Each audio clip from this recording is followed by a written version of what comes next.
गुरुत्वपूर्ण विषय आपण मानकु आम आड्रेस करने डाकिचु। आज ओडिशा गोटे बहुत स्ट्रेंज एवं गोटे आश्चर्यजनक जिनस देखला, अत्यंत लज्जाजनक जिनस जे जी वर्तमान समग्र देश रे दुर्नीति और जो शिक्षा व्यवस्थार आज जो विपर्यस्त घटी जी तार प्रतीक, जहाँ को हाथ में 26 टी निरीह छात्र छात्री हत्यार रक्तर छिटा लगी। पूर्वतन शिक्षा केंद्र शिक्षा मंत्री धर्मेंद्र प्रधान आज आम देखिलु जे सी जो ओडिशा रे आज पहुंची, आज से शक्ति प्रदर्शन एठी करिछन। ओडिशावासी आज अपेक्षा करथिले जे जितेबले सी ओडिशा को प्रथम आसवे, से प्रथम ओडिशावासी को क्षमा मागे, ओडिशा को भूल मागे। कारण इमिति रेयर ह्यूमिलिएशन केबे ओडिशा को मिली नथिला। माने इते एम्बारासमेंट ओडिशा तांको पय जतिकी सहीची, एतिकी लज्जा केबे ओडिशा देखि नथिला।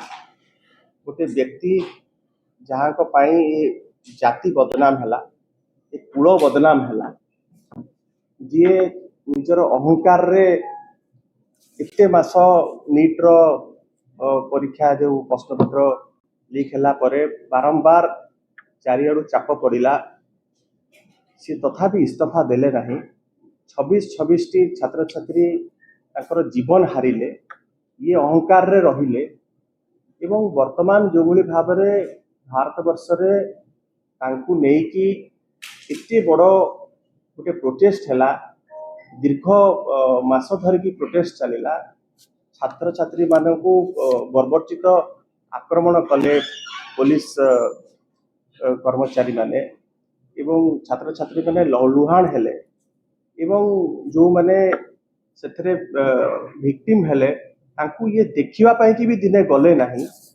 सी आज सब उपरे शक्ति प्रदर्शन करने पाई कि चली आसी, माने एते इनसेंसिटिव व्यक्ति माने इंडियन पॉलिटिकल हिस्ट्री रे कही नथिले। एवं माने सेथि पुनी आमे देखुछु प्लाकार्ड गोटे प्रायोजित प्लाकार्ड सब लेखा हेछि जे ओडिशार सिपड़े धर्मपद, ओडिशार जी धर्मपद तांको पाई कि से कोणार्कर मुंडी मारिकी ओडिशा को माने ओडिशा पाई सुना मानिथिले, ये ओडिशा को बदनाम करिकी कोभली भाव रे धर्मपद है।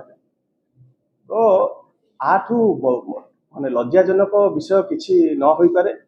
आमर पूर्वतन केंद्र मंत्री को परामर्श रहिबो जे सीए निजे ओडिशा को आउ माने एभली बदनाम न करंतु, एभली अपवाद रो शिकार न करंतु, निजे भी एभली अपवाद न मुंडातु।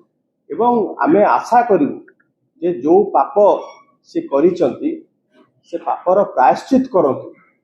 प्रथमे आज ओल्हेकिना महाप्रभु को दर्शन करिकी सेठी क्षमा प्रार्थना करिकी जाईकी महोदधि रे मुंड बुड़ पकेबार से काम न करिकी आपण आसिकी एठी जो लक्ष लक्ष छात्र छात्री मानकर भावना संगे आपण खेलिचंती, अभिभावक संगर जो सेंटिमेंट संगे खेलिचंती, ताको अटहास्य करूचंती। आ एठी आसिकी आपण जशन मनौचंती, एठी उत्सव मनौचंती।